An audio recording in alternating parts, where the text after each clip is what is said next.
नमस्कार। जनपक्ष में आपका स्वागत है। मैं हूं प्रियदर्शन। दोस्तों, भारतीय क्रिकेट प्रेमी इन दिनों बड़े दुखी हैं। आयरलैंड ने, जिसका कहीं कोई जिक्र तक क्रिकेट की दुनिया में नहीं होता है, उसने भारत को एक नहीं लगातार 2 T20 मुकाबलों में हराया और दोनों मुकाबलों में उसकी जीत कोई तुक्का नहीं रही। सच तो यह है कि पहले मुकाबले में उसने भारी अंतर से जीता और जो दूसरा मुकाबला है जिसमें 1 रन का फासला रहा, बस 1 रन की बड़ी छोटी सी जीत मालूम होती है, वो मैच भी असल में आयरलैंड कम से कम 4-5 ओवर पहले जीत चुका था। आखिरी में हर्षित राणा ने अचानक आतिशी बल्लेबाजी कर कोशिश की मैच को पलटने की, लेकिन नहीं पलट पाए। अब इस हार को लेकर कई सवाल खड़े हो रहे हैं। सबसे बड़ा मलाल तो यही है कि इन दिनों बिल्कुल बल्ले से आंधी तूफान और बिजली पैदा करने वाले जो भारत के किशोर क्रिकेटर हैं, अभी तक युवा भी नहीं कह सकते हैं, वैभव सूर्यवंशी, उनको इस मैच में, इन मुकाबलों में क्यों नहीं खिलाया गया। गौतम गंभीर जो भारतीय टीम के कोच और इन दिनों सब कुछ हैं, उनकी दलील थी कि उन्हें वर्ल्ड कप की विजेता टीम और उसकी सलामी जोड़ी के साथ बदलाव नहीं करना था।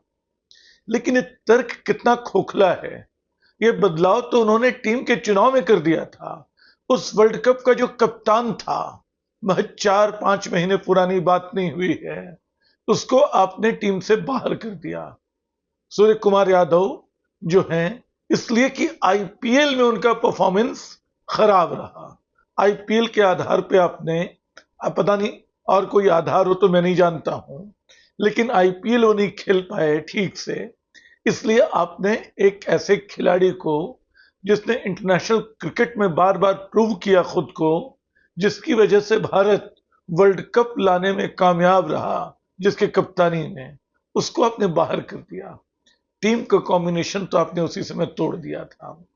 अब आप किसकी बात कर रहे हैं?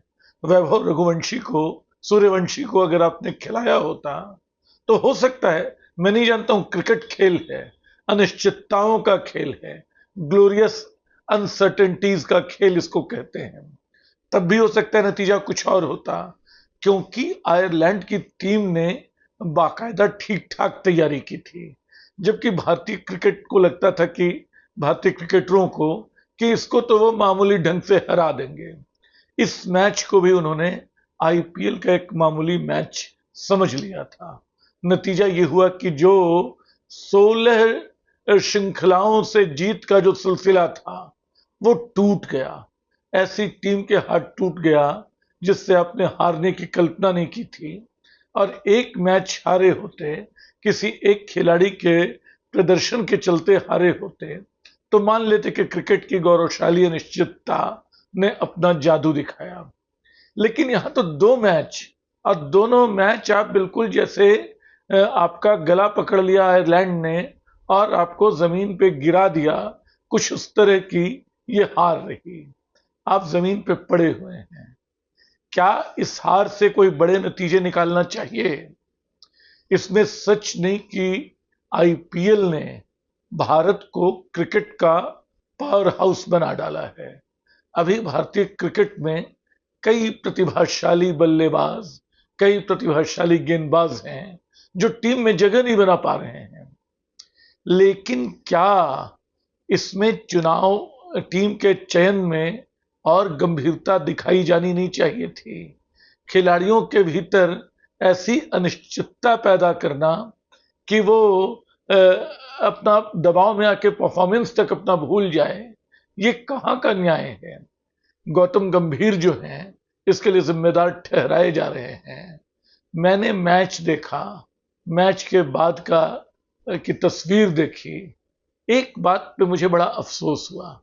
मैच हार जाने की मायूसी होती है, आयरलैंड जैसी टीम से हारने की मायूसी कुछ और बड़ी हो जाती है, लेकिन गौतम गंभीर की जो मुद्रा थी, जो शिकायती मुद्रा, वो खिलाड़ियों से हाथ मिलाते हुए भी नहीं छोड़ पाए। अरे, एक जूनियर टीम एक कमजोर टीम ने आपसे जीत हासिल की है, आप उसको बधाई तो दिल खोल के दे सकते हैं। ये काम आपने नहीं किया। आप अपने में बंद रहे, एक औपचारिकता निभाते रहे। क्रिकेट या किसी भी खेल में वो खुलापन जरूरी है जिससे खिलाड़ी जुड़ते हैं, टीमें जुड़ती हैं। मुझे याद है कि गौतम गंभीर एक शानदार खिलाड़ी रहे, बल्लेबाज बहुत अच्छे रहे, बल्कि शायद उनके भीतर ये मलाल है कि उनको जो क्रेडिट मिलना चाहिए था वो नहीं मिला। भारत ने कम से कम 2 वर्ल्ड कप की जीत में उनका बहुत मेजर रोल रहा।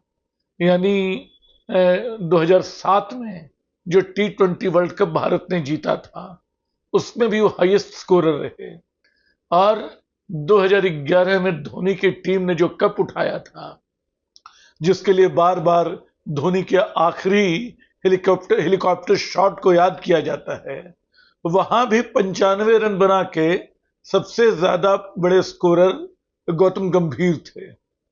लेकिन कुछ ऐसा है धोनी के खुलेपन में, धोनी के खेलने के अंदाज में, धोनी की सबको साथ लेकर चलने की आदत में, कि बंद बंद गौतम गंभीर एक बहुत अच्छे स्ट्रोक प्लेयर पीछे छूट जाते हैं और निर्णायक मौकों पे धोनी आगे निकल जाते हैं।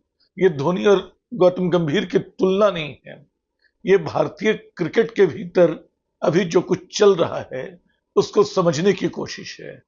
क्योंकि ये दिखाई पड़ रहा है कि भारतीय क्रिकेट पिछले कई वर्षों से लगातार हासिल जीतों के बावजूद एक दौर के वेस्ट इंडीज की जो टीम जैसा सम्मान हासिल करती थी वो हासिल नहीं कर पा रहा है, या एक समय स्टीव वॉर, रिकी पॉन्टिंग की टीम जो खौफ पैदा करती थी वो भी नहीं कर पा रहा है। आखिर कहां कमी रह जा रही है? परफॉर्मेंस एक क्यों नहीं है? गौतम गंभीर, मुझे याद है कि वो खिलाड़ी अच्छे थे लेकिन लगातार नाकाम हो रहे थे। उस समय कोच थे ग्रेग चैपल, और ग्रेग चैपल शायद भारत के सबसे बुरे दौर के क्रिकेट के कोच रहे। 2007 का वर्ल्ड कप जो भारत ग्रुप राउंड तक में नहीं पहुंच सका था, उस समय ग्रेग चैपल कोच थे।